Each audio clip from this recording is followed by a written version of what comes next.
How to use SimplyHired. Hey everybody, welcome back to the channel. In this video I'm going to guide you on how you can use SimplyHired, so make sure to watch the video till the very end. Now if you want to use SimplyHired is just your Indeed account. So if you have got an Indeed account and you're familiar with it, it's somewhat similar, and it's just used for finding jobs and posting jobs and applying for jobs. So you can go to simplyhired.com and you'll see this type of interface over here. Right here in the search section, you can simply search for a certain jobs that you might want to do over here. So once you search for a certain job, you'll be able to apply for those jobs.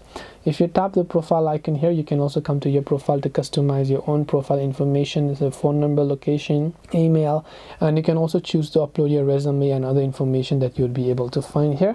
If you tap the three lines option here, you can actually go to settings and you can go to job tools. You can delete your account and so on. You can also post a job. If you figure out that now you want to hire someone, then you can also post jobs for free, by the way.